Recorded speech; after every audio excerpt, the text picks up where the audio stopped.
Eh bien, chers amis, nous sommes ravis aujourd'hui, en ce bon sabbat matin, de vous souhaiter une très, très cordiale bienvenue à vous toutes qui nous écoutez, à vous tous aussi qui nous suivez donc depuis les ondes de la radio La Voix de l'Espérance et depuis aussi nos deux plateformes Facebook et YouTube.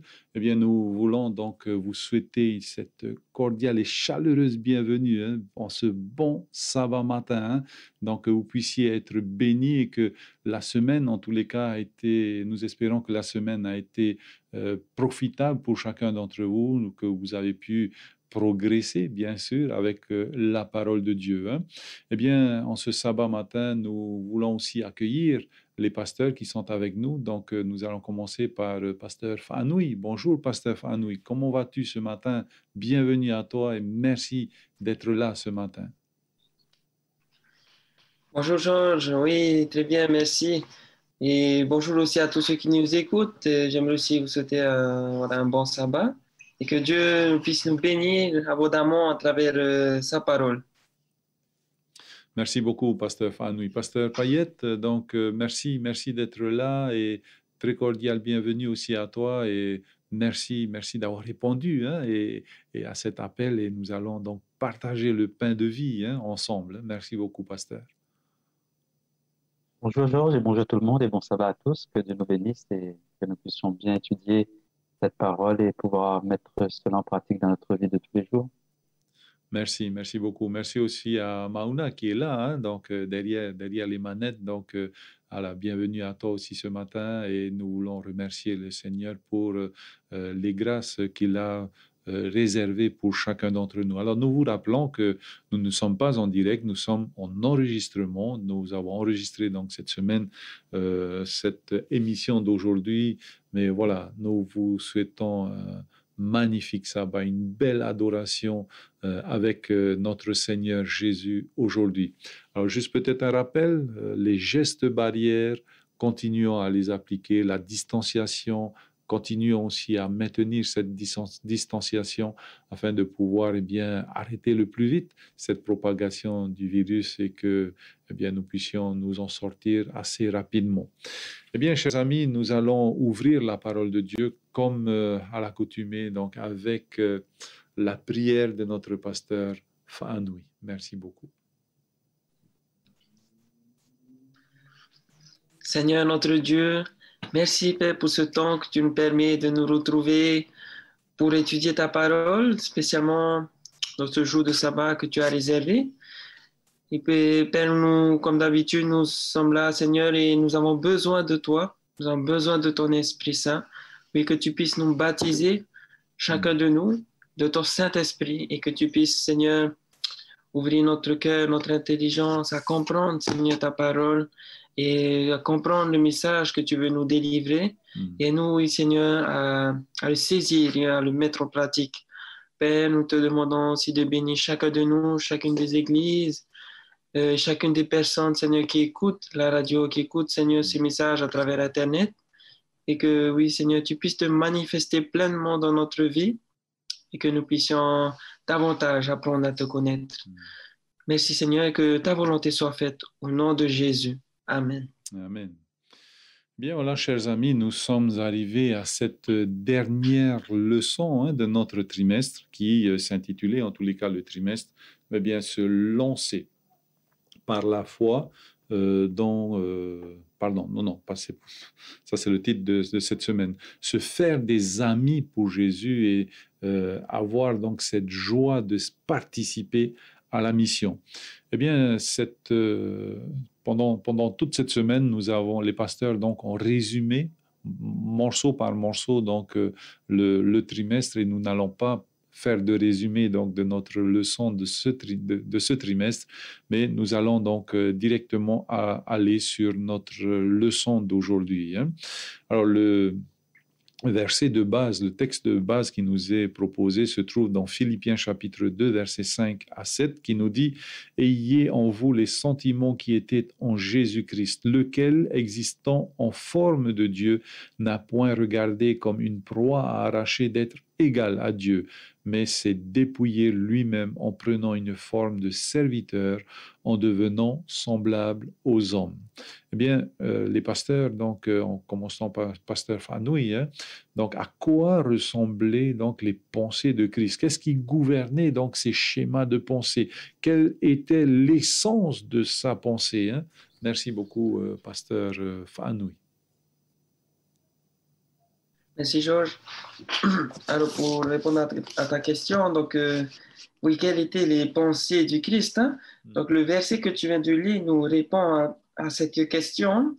Donc le verset 5, il nous dit, Philippiens chapitre 2, le verset 5, ayant en vous les sentiments. Et ça dépend des versions, hein? Donc le mot ici sentiment peut aussi être traduit par pensée, hein? Un jugement. Ayant en vous les, on va dire, les pensées qui étaient en Jésus-Christ. Et quelles étaient donc ces pensées du Christ? Ben, lui qui existait en forme de Dieu, c'est-à-dire forme qui est légale, hein, qui on peut s'y comprendre dans ce sens, qui était légale de Dieu, n'a point regardé comme une proie arrachée d'être à l'égal de Dieu. C'est-à-dire que lui qui était l'égal de Dieu, il n'a pas convoité cette position de rester l'égal de Dieu, mais qu'est-ce qu'il a fait, le verset 7? Il s'est dépouillé, ou il s'est vidé de lui-même en prenant une forme de serviteur, en s'abaissant en tant que Dieu, en tant que serviteur, en devenant semblable à un homme, et on a parlé comme un simplement, et s'est humilié en se rendant obéissant jusqu'à la mort, même jusqu'à la mort de la croix. Et donc, on assiste dans ces 4 premiers versets, cet abaissement de Jésus-Christ qui était l'égal de Dieu. Il s'est abaissé tout d'abord, on va dire même c'est un sacrifice. C'est là qu'a débuté le sacrifice de Jésus. Il n'a pas débuté sur la croix, mais il a déjà débuté dans le ciel. Jésus a sacrifié sa condition divine en devenant semblable aux hommes, premièrement. Et le texte nous dit qu'il n'est pas resté simplement comme un homme, mais il s'est encore abaissé en tant qu'esclave ou en tant que serviteur. Et le texte continue, et même jusqu'à se dépouiller encore plus, jusqu'à mourir sur la croix. Et à cette époque de Jésus, mourir sur la croix, c'était uniquement les criminels, hein. Donc, à l'échelle sociale, on ne peut pas aller plus bas, hein, que ce que Jésus a été. Il est descendu jusqu'à devenir, à l'état même, considéré comme un criminel en mourant sur la croix, alors qu'il était innocent, hein. Et donc, on pourrait se poser la question, mais pourquoi Jésus a fait tout ça? Eh bien, la réponse est tout simple, hein, Jean 3,16, car Dieu a tant aimé le monde. Donc, quelle était la pensée du Christ? Et cette pensée, c'était le salut de l'humanité, hein. Voilà, Georges. Merci beaucoup. Donc, pasteur Fanoui, hein, pour ta réponse. Alors, je vais poser une autre question et n'hésitez pas, les pasteurs, à naviguer entre les questions qui ne vous ont pas été posées, hein. Donc, pasteur Payet, dans la leçon de la semaine dernière, donc la leçon 12, titrée donc « Un message qui mérite d'être partagé ». Eh bien, la réponse à l'appel de Jésus, est-ce que lorsque Jésus nous appelle, est-ce que ça vaut vraiment la peine de suivre l'appel de Jésus, de répondre favorablement à l'appel de Jésus? En fait, qu'est-ce que nous avons à y gagner? Parce que est-ce que nous pouvons observer en suivant Jésus que nous pouvons avoir beaucoup de pertes, hein, des pertes socio-économiques, des pertes d'un rang, des pertes de sécurité. Nous pouvons aussi passer par des persécutions. Donc, quel intérêt, quelle joie pourrons-nous avoir, hein, de suivre Jésus? Merci beaucoup dans ces conditions-là, en tous les cas, pasteur Payet. Merci, Georges. La question, on peut lier un petit peu avec ce que vient de dire pasteur Fanoui. Si on prend le contexte, on veut rester un petit peu dans Philippiens, même si c'était la semaine passée, hein. Il faut se rappeler d'une chose importante, c'est que le but de Jésus, c'est d'être un exemple et un modèle pour nous. Qu'est-ce qu'il a quitté? Il n'a pas abandonné de mauvaises choses, lui, hein. Il a abandonné que de bonnes choses. Il a tout abandonné au ciel pour venir et pour, en quelque sorte, s'humilier et montrer l'humiliation qu'il a pris sur lui en devenant un pécheur comme vous et comme moi. Il n'a pas péché, il a pris sur lui cette forme d'esclavage. On va dire, on est esclave du péché, nous, malheureusement, de par notre nature. Il a pris sur nous cette nature humaine pour pouvoir nous montrer qu'il s'est rabaissé à notre niveau. Lui qui était Dieu, n'oublions pas quand on dit au verset 6, hein, au verset 6, comme a bien dit Pasteur Fanoui, lui qui était vraiment divin, il n'a pas prévalu d'un rang d'égalité avec Dieu. Bon, je vais prendre plutôt la version 8 secondes, lequel existant en forme de Dieu. La forme de Dieu ici, c'est vraiment qu'il était au même niveau que Dieu, il était de la même essence de Dieu. Et le mot en grec veut dire qu'il est de la même valeur, une valeur égale à Dieu. Ça veut dire qu'il était Dieu en fin de compte, avec son Père et avec le Saint-Esprit. Et alors qu'il était Dieu, il est devenu homme. Il s'est incarné en tant qu'homme comme vous et comme moi. En quelque sorte, Paul est en train de mettre l'accent sur notre compréhension de ce Dieu-là glorieux qui mérite honneur, amour et gloire et adoration. Il est venu en tant qu'être humain dans le péché avec nous, à vivre dans un monde de péché. Pour nous montrer combien il était prêt à tout abandonner pour être à nos côtés. Et c'est là qu'on voit la profondeur que si lui, il a quitté toutes ces choses bonnes pour nous montrer combien il est amour, et il était victorieux à la fin de sa vie, dans sa mission qu'il a eue, combien nous, il ne nous demande pas d'abandonner de bonnes choses, il nous demande d'abandonner de mauvaises choses. Alors si on abandonne de mauvaises choses, notre victoire sera encore plus extraordinaire parce que ce sera grâce à ce Jésus-là qu'on a été victorieux. En quelque sorte, on a tout à gagner.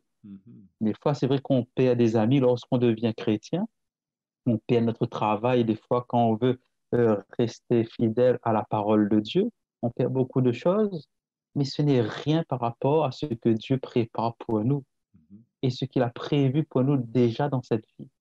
On a tout à gagner pour suivre Dieu. D'ailleurs, il y a le texte de Luc chapitre 18, versets 28 à 29, là où il dit, ben, nous avons tout quitté pour toi hein, et nous t'avons suivi, dit Pierre. Est-ce qu'il était triste? Non, il était content d'avoir suivi Jésus. Et même après avoir renié, il va être heureux de pouvoir continuer à s'y aller et s'accrocher à cette foi en Christ. Nous avons tout à gagner et même si on perd des choses dans cette vie, n'oublions pas que nous sommes que passagers sur cette terre. Chose qui nous attend, la meilleure chose qui nous attend se trouve dans l'avenir avec Jésus-Christ. Merci beaucoup donc Pasteur Payette, hein? Pasteur Fanoui. Alors, j'aimerais que vous situiez donc sur deux plans, hein? Donc sur le plan du pasteur, mais sur le plan aussi du membre d'église, hein? Qui vient donc tous les sabbats à l'église ou bien dans la semaine aussi, hein? Alors, en suivant Jésus, avez-vous été encouragé par Jésus concrètement? Avez-vous été réconforté par son amour?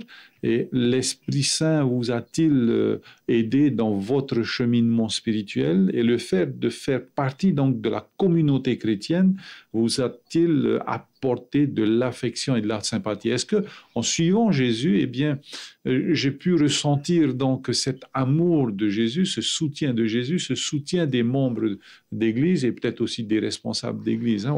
Voilà un petit peu ma question, hein? Donc, est-ce que toi, avant d'être pasteur, tu as senti ça? Quand tu es pasteur, est-ce que tu sens ça? Et qu'est-ce que tu mets en place, en fait, pour que les membres se sentent, eh bien, accueillis chaleureusement à l'Église par cet amour? Merci beaucoup, pasteur Fanoui.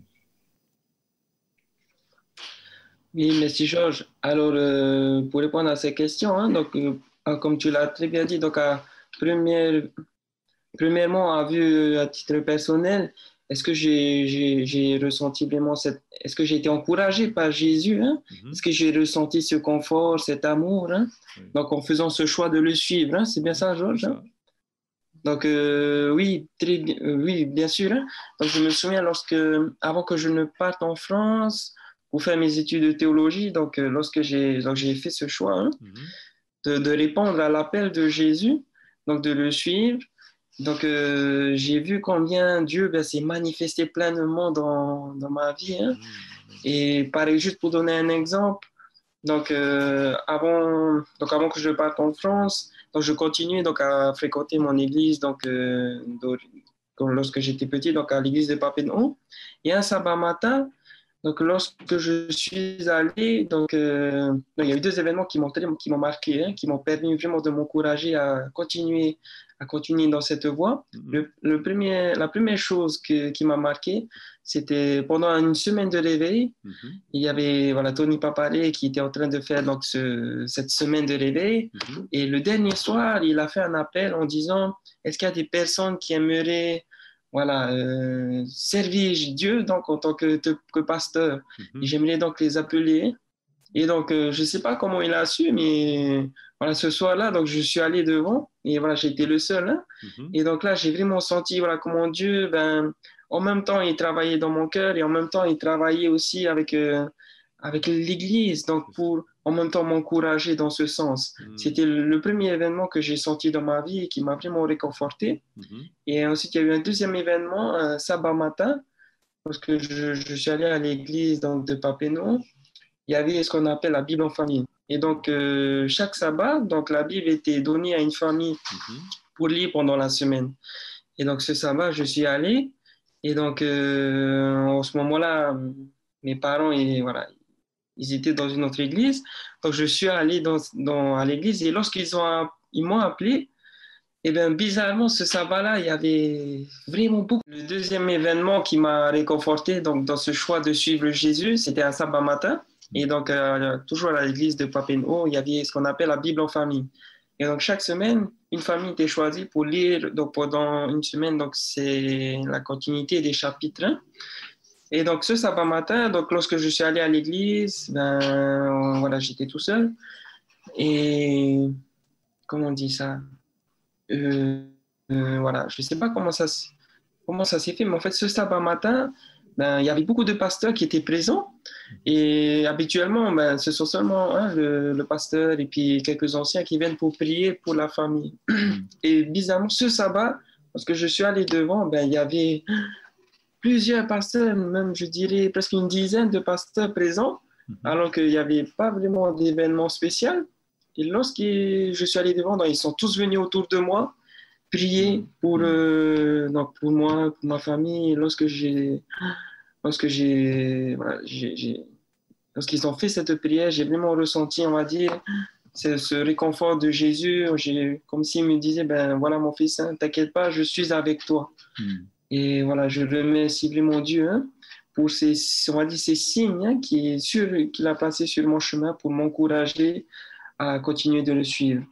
Et pour terminer, donc pour répondre à ta question, Georges, comment on fait donc pour les membres d'église, pour, on va dire, les réconforter dans leur cheminement, dans ce choix de suivre, se faire le pas de la foi, de suivre la mission que Dieu nous a confiée? Je dirais que premièrement, c'est Dieu qui œuvre. Hein. C'est Dieu vraiment qui œuvre, qui choisit les personnes pour mettre sur leur chemin, pour les encourager. Et je dirais que nous, notre tâche, c'est de se mettre totalement à la disposition de Dieu. Lorsque nous nous mettons totalement à sa disposition, c'est lui qui va œuvrer en nous pour encourager ces personnes. Hein. Et voilà, du moment où nous sommes à sa disposition, Dieu œuvrera en nous pour réconforter donc ces personnes dans le besoin. Voilà. Ok, merci beaucoup, pasteur Fanoui, donc pour ta réponse et tes réponses et surtout les témoignages que tu viens donc de nous livrer. Donc cet appel, lorsque tu as reçu, et parfois c'est pas juste un appel, c'est plusieurs moments comme ça dans la vie donc d'une personne. Hein. Alors, pourquoi en fait Jésus, pasteur Payette, pourquoi en fait Jésus nous appelle? Pourquoi il appelle les personnes? Qu'est-ce que nous devons faire lorsque nous sommes appelés? Parce qu'en fait, lorsque nous voyons Pierre et Jean, ainsi que Matthieu. Hein. Donc, ils avaient leur vie, ils avaient leurs activités économiques. Hein. Les deux frères étaient des pêcheurs, Matthieu était un péager. Donc, voilà, lorsque Dieu appelle, quels que soient les moments de notre vie, il appelle. Et je dis, pourquoi il appelle les personnes? Merci beaucoup, pasteur, à l'image donc de ses disciples hein, qu'il a appelés. Merci beaucoup, pasteur Mathieu. Comme vient de dire d'ailleurs pasteur Fanoui, Jésus aime appeler ses enfants. Et en réalité, il appelle toujours un groupe de personnes afin que ces groupes de personnes aussi fassent la même chose que lui, appellent d'autres, et ainsi de suite, afin de pouvoir propager ce qu'on appelle l'évangile. Et ça, c'est comme cela que depuis tout temps, l'évangile a progressé et on a eu beaucoup de personnes qui se sont données à Dieu et de plus en plus, l'Église grandit.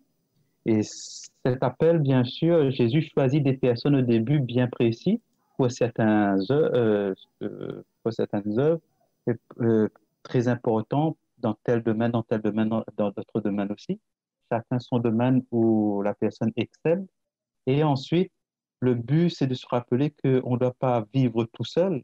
On n'est pas appelé à suivre Jésus seul, mais Jésus choisit toujours un groupe de personnes qui vont se compléter.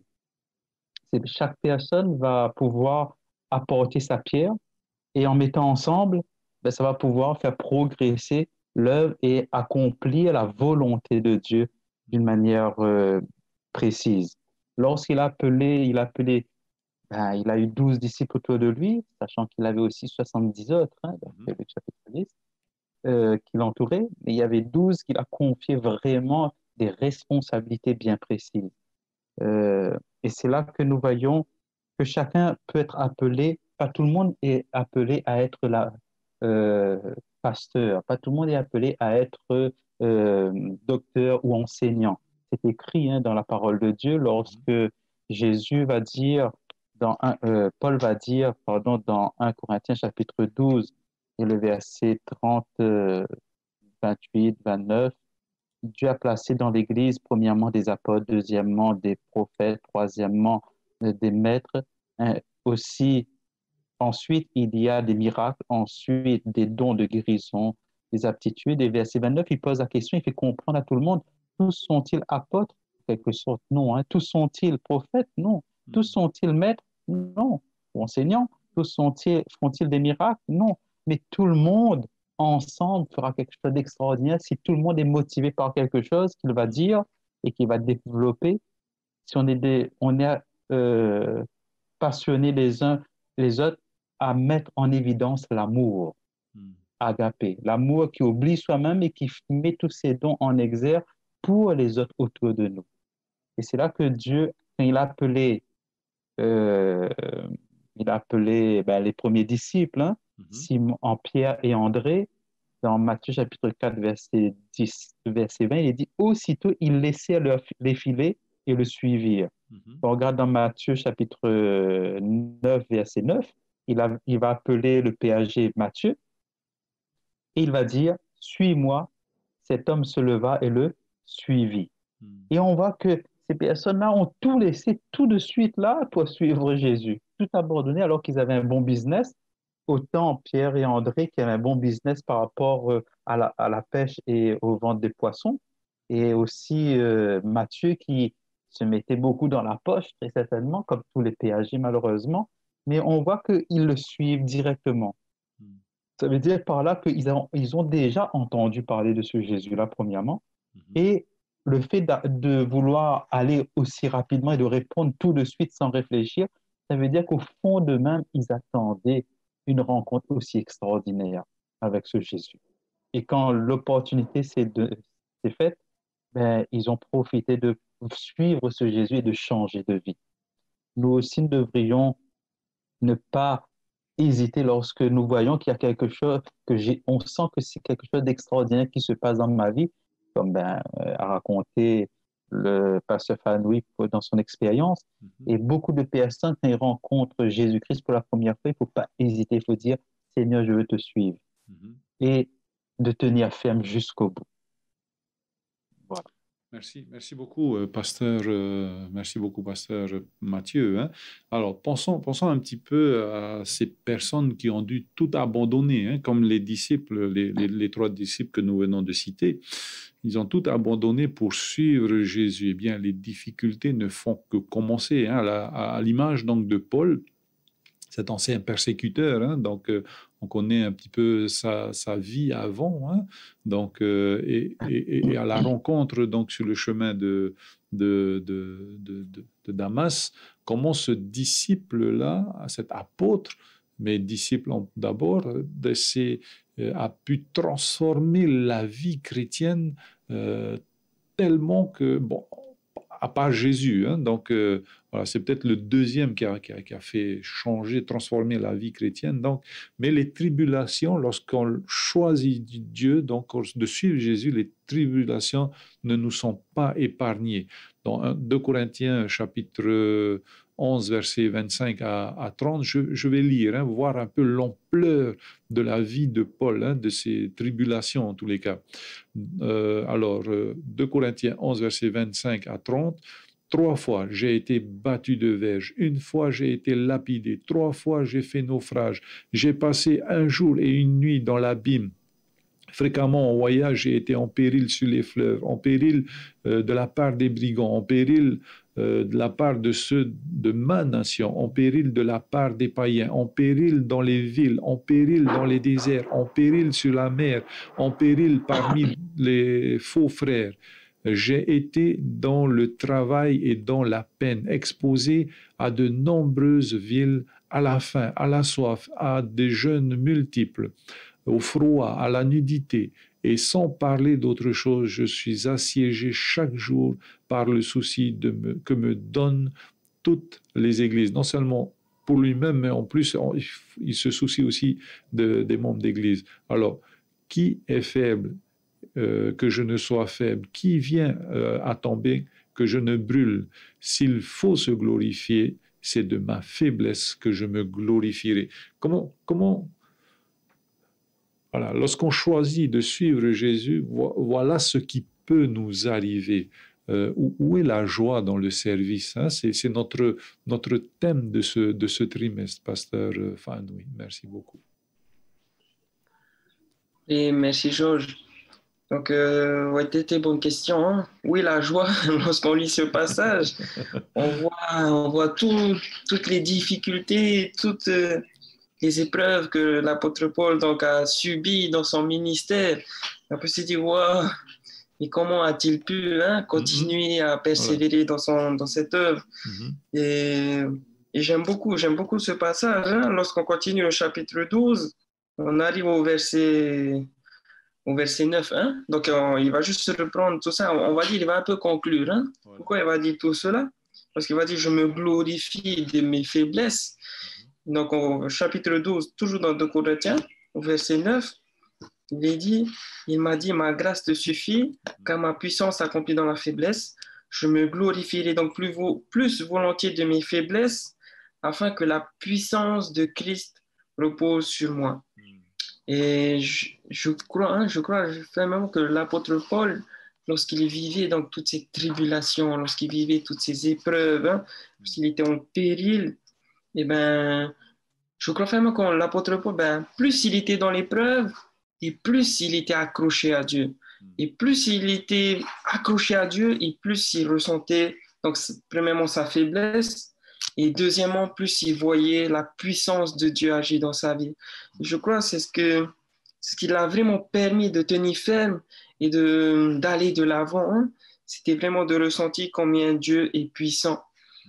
Et je crois qu'aussi Dieu permet des épreuves dans notre vie afin que nous puissions nous accrocher plus fermement à lui et que nous puissions grandir dans la foi.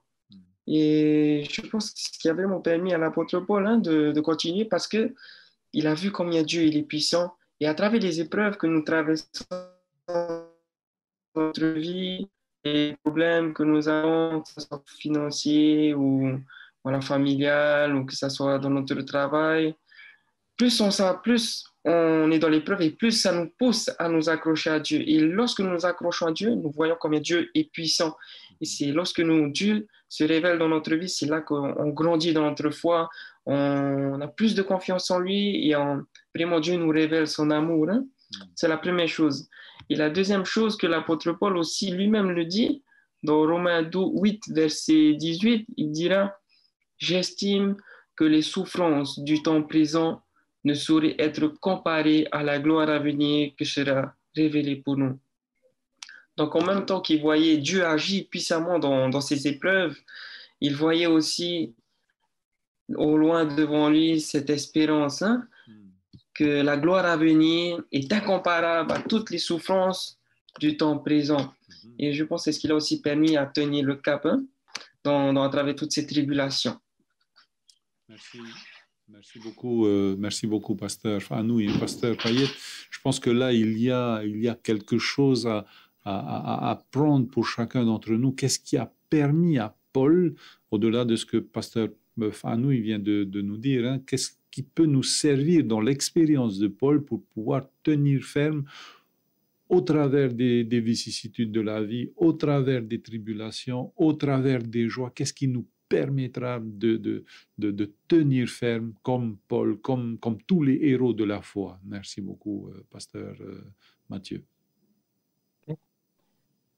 Si on regarde bien le chapitre qu'on vient de lire, 2 Corinthiens chapitre 11, hein, il n'arrête pas de répéter plusieurs fois, et surtout quand il va aborder le chapitre 12 aussi, c'est une continuité, il n'arrête pas de dire, c'est dans la faiblesse, il est fier de sa faiblesse, c'est dans la faiblesse qu'il se sent en quelque sorte fort. D'ailleurs, 2 Corinthiens chapitre 12, le verset 10, à la fin, il va dire, en effet, c'est quand je suis faible que je suis fort. Pourquoi? Parce qu'en réalité, il disait cela, mais il a vécu vraiment quelque chose de très fort parce qu'il a remarqué qu'il avait un problème de santé, un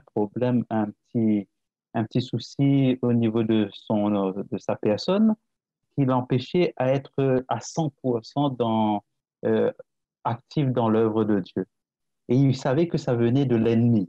Alors, au verset, ce que je dis là, c'est 2 Corinthiens chapitre 12, verset 7. Alors, il va dire, verset 8, 3 fois, j'ai supplié le Seigneur de l'éloigner de moi. Et il m'a dit, ma grâce te suffit car ma puissance s'accomplit dans la faiblesse. Donc, en quelque sorte, il a compris qu'en réalité, il y avait un souci en réalité au plus profond de lui-même, c'était l'orgueil. Et Dieu, au lieu de parler de son orgueil et tout, Dieu est en train de lui montrer la voie qu'il faut suivre. Pour en plus, l'encourager et lui faire prendre conscience que même si tu étais lapidé, tu as survécu, tu as été maltraité et tout, regarde derrière maintenant et tu me diras si j'étais pas là à côté de toi. En quelque sorte, ce qui est extraordinaire avec le Seigneur, c'est avant de regarder devant, même en regardant devant, qu'on regarde derrière, même si en regardant devant, on ne voit que des catastrophes, que des difficultés, Dieu dit, regarde un petit peu derrière et tu verras si je t'ai abandonné. Je t'ai jamais abandonné. Si tu peux déjà regarder derrière toi, ça veut dire que c'est moi qui est avec toi pour te permettre de regarder tout ce que j'ai fait dans ta vie jusqu'à maintenant. Et maintenant, ne crains rien pour ce qui est devant toi. Et c'est comme ça que Paul voyait les choses. Quand il cite tout ce qu'il dit là, tout ce qu'on a lu tout à l'heure, il est en train de faire prendre conscience que dans tout cela, il a vu la main du Seigneur. Et moi, j'aime bien ce que dit la servante du Seigneur. Moi, je vois qu'elle était inspirée, Ellen White, qui dit, on n'a rien à craindre de l'avenir si ce n'est que d'oublier ce que Dieu a fait pour nous dans le passé. Donc, c'est extraordinaire de s'appuyer sur le fait que Dieu m'a toujours accompagné jusqu'à aujourd'hui. Je sais qu'il m'accompagnera jusqu'au bout. C'est à moi de ne pas lâcher sa main. Et c'est pour cela que Paul va dire aussi à la fin, il sait qu'il va vraiment mourir, hein, il va dire que j'ai combattu le bon combat, j'ai achevé la course, j'ai gardé la foi. 2 Timothée chapitre 4, verset 7. C'est pour nous rappeler que aujourd'hui, quelles que soient les difficultés dans lesquelles on passe, et les problèmes que nous subissons, parce que plus on s'approche du Seigneur, plus l'ennemi s'acharne sur nous, mais nous serons encore plus victorieux. Et je voudrais avant de terminer avec ce beau texte que je donne souvent à tout le monde, que moi-même, ça m'a été utile. C'est dans toujours 1 Corinthiens, chapitre 10, et le verset 13. Hein. Mhm. Aucune épreuve ou aucune tentation, aucune épreuve ne vous est survenue qui n'ait été humaine. Or, Dieu est digne de confiance. Il ne permettra pas que vous soyez mis à l'épreuve au-delà de vos forces. Avec l'épreuve, il ménagera aussi une issue pour que vous puissiez la supporter. C'est une assurance, c'est Dieu est fidèle là-dedans dans sa parole. Ne craignons rien pour l'avenir et ce qui a aidé Paul à aller de l'avant.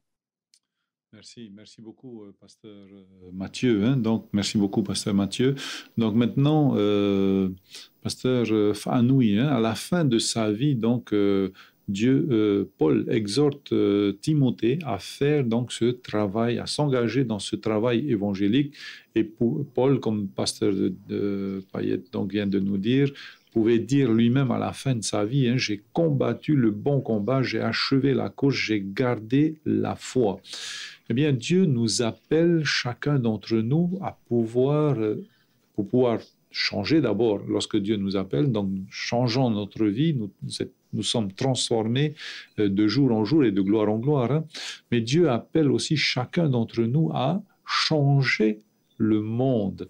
Dans quelle mesure, donc, dans ma famille, dans ma cellule familiale, à mon travail, donc, dans quelle mesure, donc, le monde va être changé par les chrétiens que nous sommes. Dans quelle mesure, pasteur? Est-ce que c'est concrètement? Est-ce que c'est spirituellement? Voilà. Est-ce que nous avons des exemples comment on peut changer donc là où on est, le monde? Merci. Oui, merci Georges pour ta question. Ouais, très très grande question, hein, comment changer le monde. Et pour répondre à ces questions, je dirais que je ne sais plus qui c'est qui a dit cette phrase-là. Il y a un auteur qui a dit « Change ton cœur et tu changeras le monde ». C'est ça. Et pour un peu illustrer cette citation, je ne sais plus de qui ça vient, ben, on raconte l'histoire d'une ville où habitait un vieillard sage.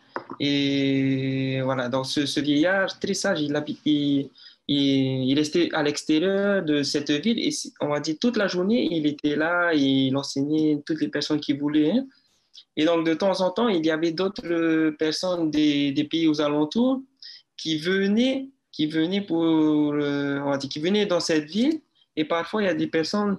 Un jour, il y a une famille qui s'est rendue dans cette ville, qui arrive vers le vieillard et lui a demandé ben, est-ce que cette ville est habitable? Est-ce que cette ville, voilà, comment est cette ville? Parce que j'aimerais savoir si elle est bien, ben, j'aimerais bien habiter dans cette ville. Et donc, il posait donc cette question à ce vieillard parce qu'ils ont entendu dire que ce vieillard, ben, c'était le plus sage de la ville.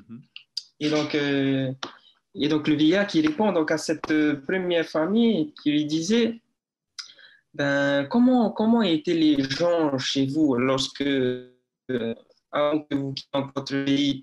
Et donc, cette famille répond donc, à ce vieillard, ben, dans le village où j'habitais, ben, toutes les personnes, ben, ils étaient méchants, ils étaient cruels, ils étaient égoïstes, ils faisaient que du mal, et c'est pour ça qu'on les a quittés. Et donc, le vieillard qui répond à cette famille qui dit, ben, dans cette ville, ben, les personnes, ils sont pareils. Ils sont aussi méchants, ils sont aussi... voilà, tout comme vous avez dit, ils sont pareils.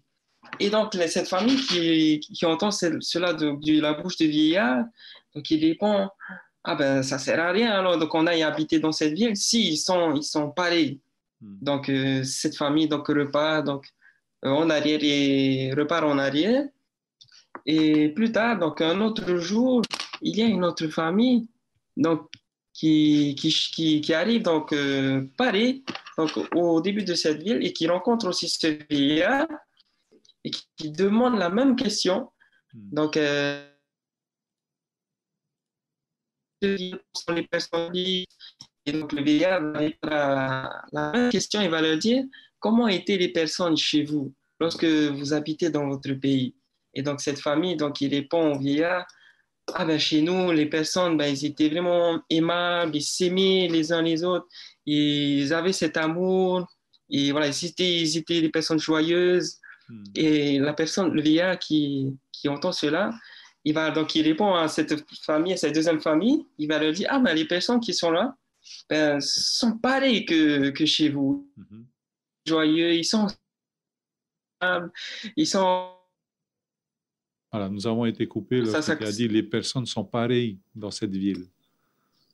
D'accord. Voilà, les personnes sont pareilles dans cette ville. Hein? Et donc, la famille qui dit, ah ben super, nous allons habiter, nous allons aller. Et lorsque les personnes rentrent dans le village, il y avait des personnes autour qui écoutaient la conversation. Et donc, ils vont voir le vieillard, ils lui disent, mais pourquoi tu as dit cela? Tu as menti. La première fois, tu avais dit que les personnes étaient méchantes. Et là, maintenant, tu dis que les personnes, ils sont gentilles. Pourquoi tu dis cela?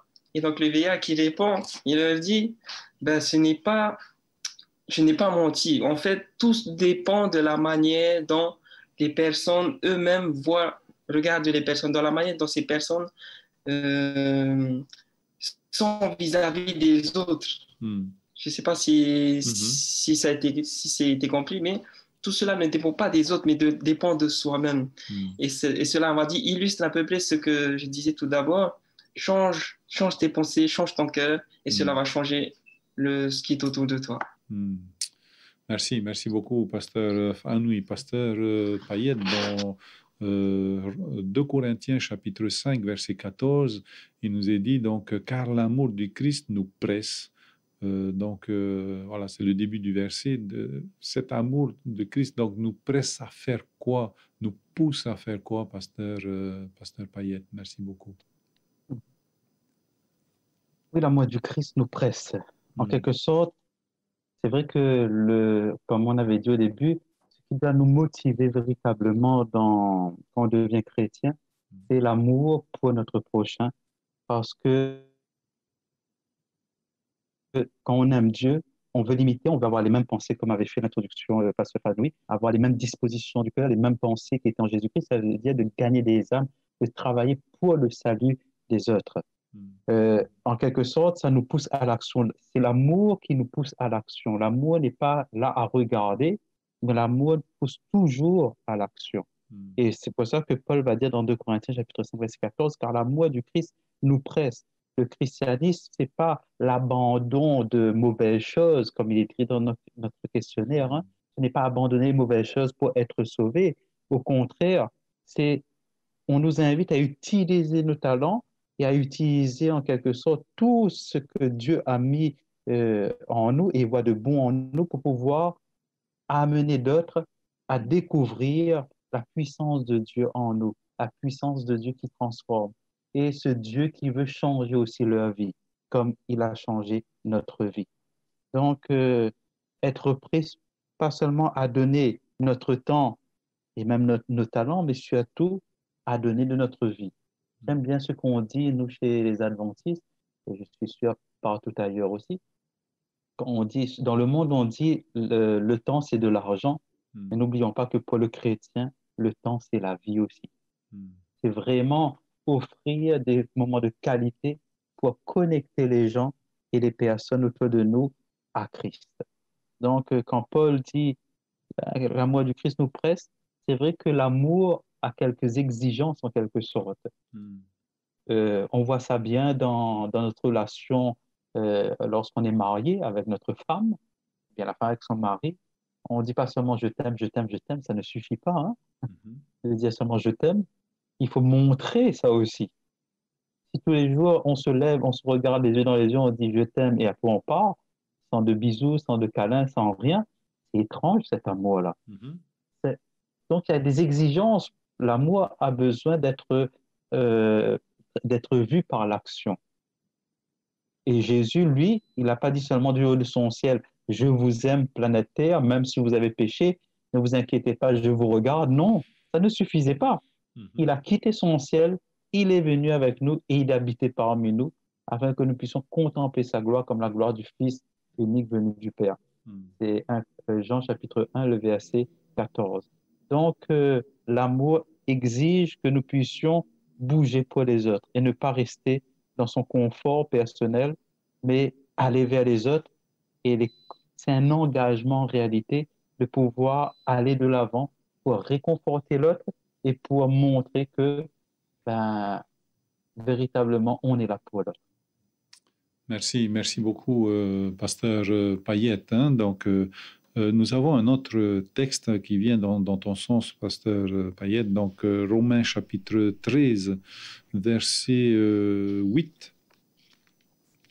Nous dit donc, ne devez rien à personne si ce n'est de vous aimer les uns les autres, car celui qui aime les autres a accompli la loi. Donc cette loi d'amour, hein, eh bien la question que j'aimerais poser, est-ce que nous devons réapprendre à aimer? Est-ce que nous avons appris à nos enfants à aimer? Est-ce qu'avec nos épouses, nos époux, eh bien nous avons expérimenté c'est quoi aimer et pour pouvoir justement avoir cette relation entre époux, épouse, dans la famille aussi et avoir encore plus de bonheur avec cette relation avec Dieu. Est-ce que cet amour que nous prônons n'est pas platonique? Merci beaucoup, pasteur Fanoui. Oui, merci Georges. Avons-nous besoin d'apprendre à aimer, hein? Je dirais que oui, hein? Oui, on a besoin d'apprendre à aimer. Hein? Pourquoi? Parce que tout d'abord, l'amour que nous avons hein, en tant qu'être humain n'est pas cet amour agapé, hein? Mais c'est seulement, on va dire, dans la limite de l'amour charnel et de l'amour fraternel. Donc, première chose, pour aimer, il faut tout d'abord comprendre que l'amour agapé n'est pas humain. Hein? Cet amour qui se donne, cet amour, donc 1 Corinthiens chapitre 13, hein? Cet amour parfait, voilà, qui ne recherche point son intérêt, qui ne s'enfle point d'orgueil, qui pardonne tout, qui supporte tout, qui est bon, qui croit à tout. Hein? Donc cet amour, c'est pas un amour humain, c'est ce qu'il faut comprendre, c'est ce que l'amour, c'est dans Corinthiens 13, fait suite à 1 Corinthiens 12. 1 Corinthiens 12 parle des dons spirituels. Hein? Et il fait partie des dons spirituels. Et l'amour aussi fait partie des dons spirituels. C'est la suite de 1 Corinthiens 12 qui m'a dit, mais voici, je vous montrerai le don par excellence. Et ce don par excellence, c'est l'amour. Et ce qu'il faut le comprendre, première chose, c'est que l'amour est un don du Saint-Esprit. Hein? Donc, si nous voulons aimer comme Jésus a aimé, nous avons besoin de demander cet amour agapé, qui n'est pas un amour humain. Hein? À travers ce Saint-Esprit qui déverse dans notre cœur. La première chose. Et la deuxième chose, premièrement, on a ça, demander cet amour agapé. Et deuxièmement, c'est savoir l'exprimer de la bonne manière. Et je prends l'exemple dans un couple. Hein. Et voilà. Dans un couple, nous avons plusieurs manières de s'aimer. Hein. Et ça, c'est Gary Chapman qui en parle hein, dans les 5 langages de l'amour. Hein. Il en parle, nous avons 5 manières différentes d'exprimer notre amour. Et certaines personnes sont plus sensibles à un langage qu'à un autre. Par exemple, dans les 5 langages de l'amour, il y a ce qu'on appelle les paroles valorisantes. C'est un des langages. Le deuxième langage, on va dire, c'est les services rendus. C'est lorsqu'on fait la vaisselle, lorsqu'on fait le ménage et tout cela. Troisième langage, c'est les touchés physiques, c'est les câlins, c'est les embrassades et tout ça. Le quatrième langage de l'amour, ce sont les cadeaux. Les cadeaux, hein, les présents, les dons. Hein, tout ça, c'est aussi une forme d'amour. Et enfin, cinquièmement, le temps de qualité. Les moments que nous passons vraiment intenses avec quelqu'un, ça aussi, c'est une forme d'aimer.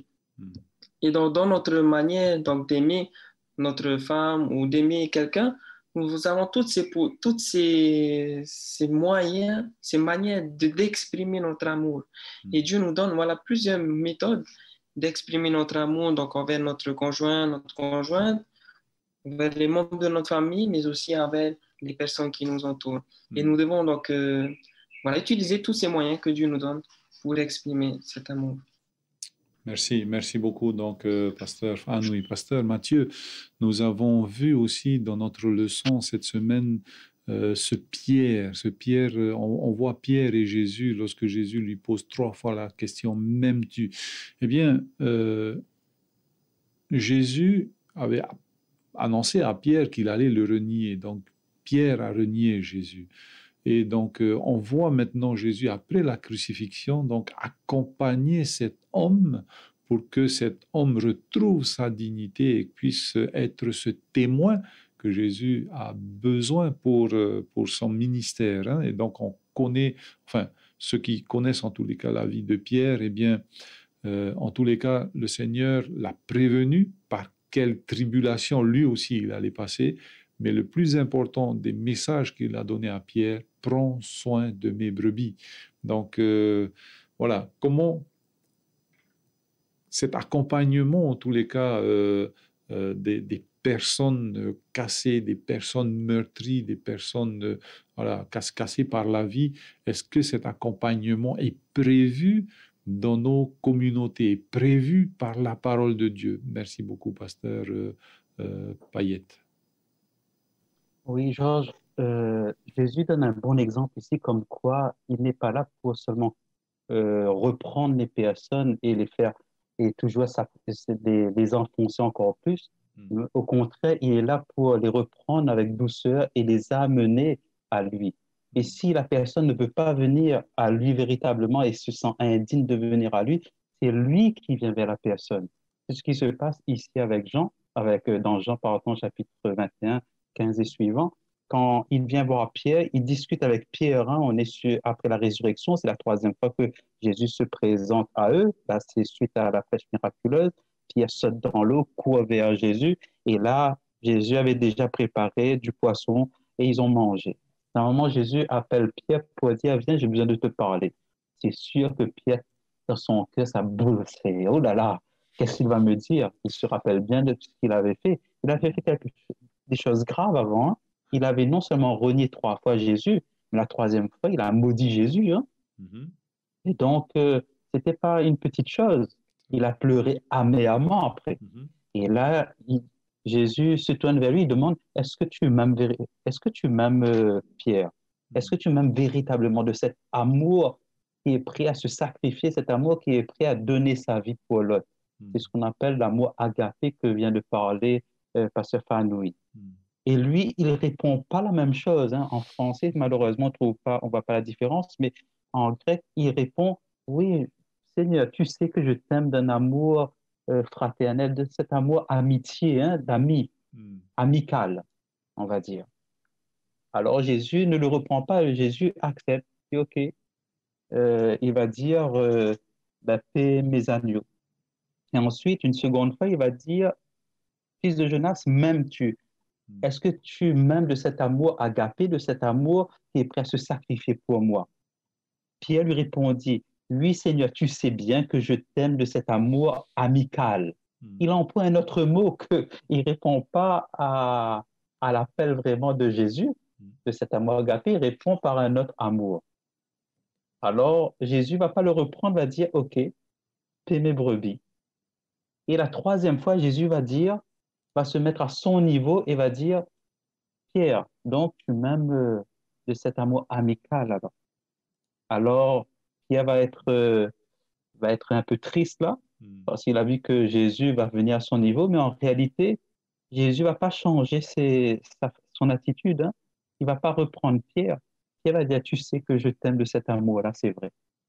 Et Jésus va lui dire, ben, paie mes brebis. En quelque sorte, je suis prêt à venir au niveau de ton amour pour pouvoir te faire progresser par la suite, afin que tu découvres le véritable amour agapé que tu n'as pas encore témoigné envers moi. Mais il n'a pas rejeté Pierre, mais il donne de la confiance à Pierre. Il se met au niveau de Pierre. En quelque sorte, c'est une très bonne leçon pour nous, hein, c'est de nous faire prendre conscience, quel que soit ce qu'on ait fait. Des fois, quand on souffre tellement dans la vie d'aujourd'hui, dans la vie de ce monde, des fois, on critique même Dieu, hein, on crie contre Dieu, on dit, Dieu, pourquoi tu as fait ça? Pourquoi ça m'est arrivé, ceci, cela? Et des fois, on critique Dieu, hein, on blasphème contre Jésus. Mais Jésus dit quoi? Je suis prêt à venir à tes côtés quand même et à te dire, je suis là, on peut avancer ensemble. C'est ce qu'il a fait avec Pierre. Et même, il a fait quelque chose d'extraordinaire. Il a annoncé à Pierre que tu auras des choix à faire dans ta vie. Si tu continues à accepter, à suivre ma voie, ben, tu souffriras, c'est vrai, mais en réalité, à la fin, tu auras cette joie de pouvoir avoir la vie éternelle. C'est sous-entendu tout cela, la suite du texte, hein. Quelle Et belle c'est là assurance. que, comment? Quelle belle L'assurance. assurance. Voilà, une assurance. Dieu connaît déjà la fin. Et Mhm. s'il persévère, en quelque sorte, l'assurance de la vie éternelle. Aujourd'hui, le Seigneur veut faire la même chose avec chacun de nous, quel que soit ce que nous ayons fait dans le passé. Il est prêt à changer notre vie, à condition que on est prêt à laisser Dieu diriger notre vie comme pas seulement sauveur, mais aussi Seigneur. Hmm.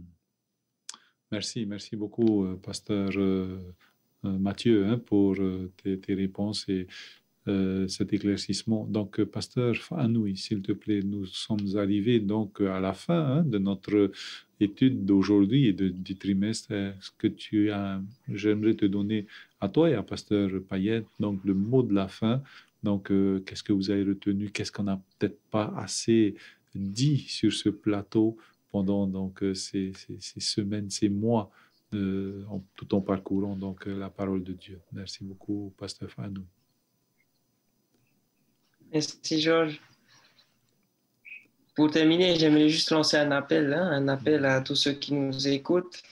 Un appel qui, voilà, si peut-être il y a des personnes encore qui hésitent à suivre Jésus, à donner sa vie à lui, de se donner pleinement à son service, je dirais que, voilà, n'ayons pas peur. Au contraire, ce que Dieu nous promet est mille fois mieux que ce que nous pouvons imaginer, ce que nous pouvons prévoir pour notre vie, ce que nous pouvons choisir comme travail, choisir comme étude, choisir comme tout ce que l'on veut, juste pour voilà, je sais cet appel que Dieu vraiment a ce qu'il y a de meilleur pour chacun de nous.